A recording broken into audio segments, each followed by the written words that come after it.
Selamat pagi Budian, selamat pagi teman-teman. Kami dari kelompok bahasa Indonesia akan mempresentasikan tentang materi bab novel. Next.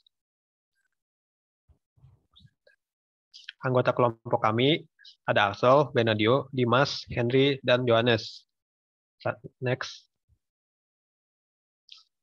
Nah, materi-materi yang akan dibahas dibagi menjadi 4. Yang pertama ada seluk-beluk novel, lalu menyajikan interpretasi pandangan pengarang terhadap novel tersebut, menganalisis isi dan kebahasa novel, dan yang terakhir merancang novel atau novelette. Next. Yang pertama ada bagian seluk-beluk novel akan dibacakan oleh teman saya. Oke, yang pertama seluk-beluk novel. Next. Novel merupakan salah satu bentuk fiksi populer. Novel menyajikan berbagai macam permasalahan secara lebih terperinci, detail, dan kompleks.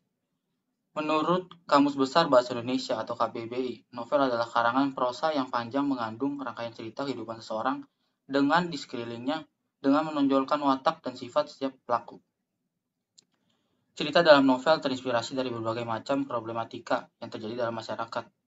Novel bisa digunakan sebagai kritik, menyampaikan keadaan masyarakat ataupun hanya hiburan semata. Isi novel juga berkaitan dengan latar belakang pengarang baik pendidikan, kegemaran, tradisi, dan wawasan seninya. Adapun langkah-langkah menafsirkan pandangan pengarang terhadap novel yang tulisnya. Pertama, membaca keseluruhan isi novel. Yang kedua, memahami isi novel secara mendalam. Yang ketiga, mengetahui biografi atau kehidupan pengarang. Yang keempat, mengaitkan kehidupan pengarang dengan kehidupan dalam novel. Next. Selanjutnya, jenis-jenis novel. Yang pertama, jenis-jenis novel berdasarkan kebenaran cinta. Yang pertama, novel fiksi. Novel fiksi menceritakan kisah-kisah rekaan yang sangat imajinatif. Bahkan latar tempat dalam cerita ini biasanya tidak mungkin ada di kehidupan nyata. Yang kedua, novel non-fiksi. Novel non-fiksi menceritakan kisah nyata yang benar-benar terjadi. Biasanya cerita novel ini dibuat berdasarkan pengalaman orang atau sejarah sebelumnya. Selanjutnya, jenis-jenis novel berdasarkan genrenya.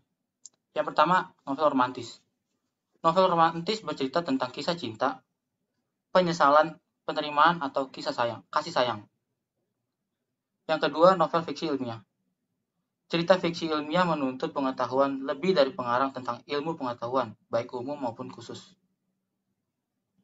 Ketiga, misteri.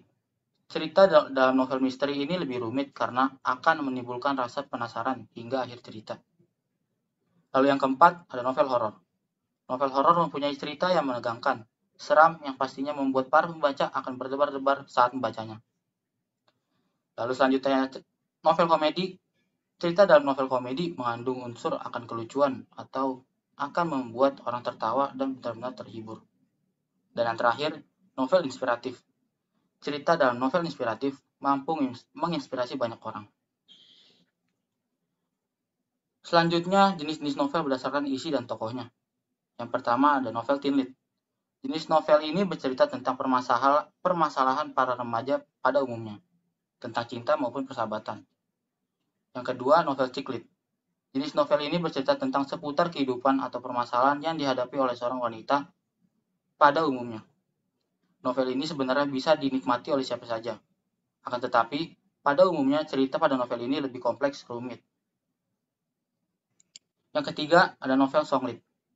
Cerita dalam novel ini berasal dari sebuah lagu. Lirik dari lagu tersebut menjadi judulnya dan isi lagu menjadi keseluruhan jalan cerita pada novel tersebut. Dan yang terakhir ada novel dewasa. Jenis novel ini diperuntukkan bagi orang dewasa karena pada umumnya ceritanya bisa seputar percintaan yang mengandung unsur sensualitas orang-orang dewasa. Selanjutnya, kita masuk ke dalam menyajikan interpretasi pandangan pengarang terhadap kehidupan novel. Interpretasi merupakan hasil dari penafsiran, kesan, atau pendapat tentang sesuatu. Dalam hal ini, termasuk di dalamnya menafsir tentang pesan pengarang, kalimat konotasi, kaitan fakta dengan kehidupan yang ada dan menemukan nilai-nilai kehidupan yang disampaikan oleh penulis. Ada langkah-langkah dalam menyajikan interpretasi pandangan pengarang terhadap kehidupan novel. Langkahnya ada 3. Yang pertama, menyimpulkan pandangan pengarang terhadap kehidupan novel yang dibuatnya. Yang kedua, memberikan kesan, tanggapan, atau penafsiran terhadap pandangan pengarang. Serta yang terakhir, menyajikan hasil interpretasi baik secara lisan maupun tulis dengan menarik.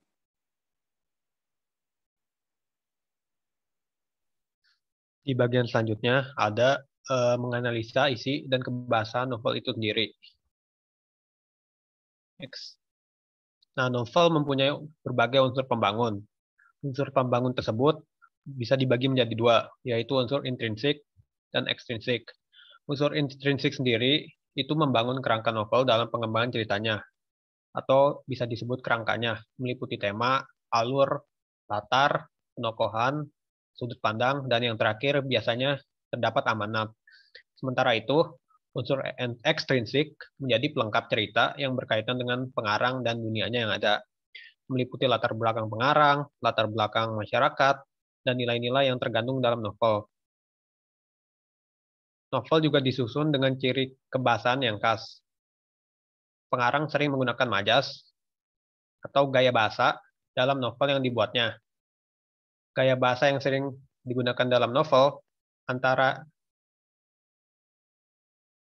lain gaya bahasa perbandingan, perulangan, pertautan, pertentangan, ataupun penegasan.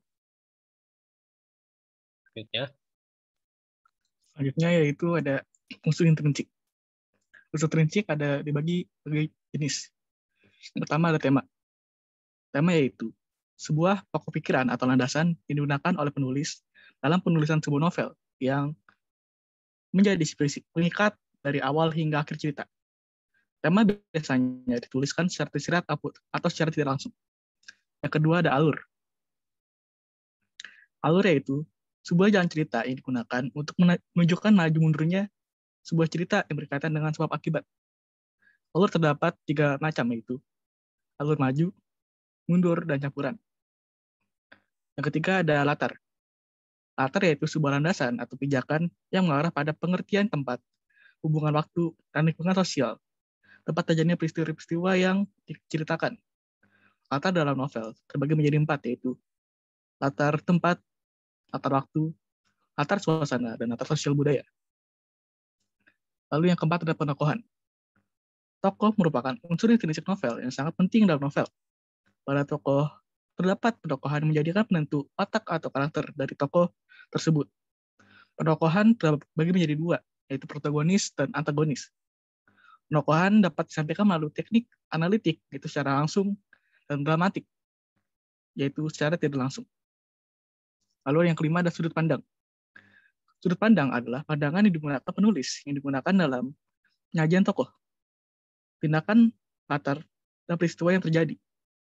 Sudut pandang terbagi menjadi 3, yaitu pertama sudut pandang orang 3, lalu sudut pandang orang pertama, dan sudut pandang campuran.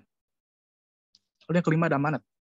Amanat yaitu pesan yang disampaikan penulis dalam sebuah cerita yang disampaikan secara langsung ataupun secara tidak langsung. Lalu ada unsur ekstrinsik. Unsur ekstrinsik terbagi menjadi 3, yaitu latar belakang pengarang. Unsur yang berisikan biografi penulis seperti tempat tinggal penulis, keluarganya, latar belakang pendidikan, lingkungan, dan sebagainya. Lalu ada latar belakang masyarakat. Unsur yang berkaitan dengan kondisi masyarakat ketika novel dibuat oleh penulis. Kondisi masyarakat dan ideologi suatu negara dapat mengaruhi hasil suatu karya sastra. Lalu ada nilai kehidupan. Nilai kehidupan dibagi menjadi 6, yaitu nilai moral, nilai religius, nilai budaya, nilai kepahlawanan, nilai sosial, dan nilai politik.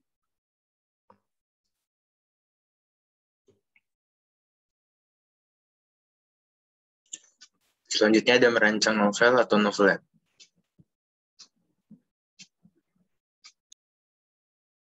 Next.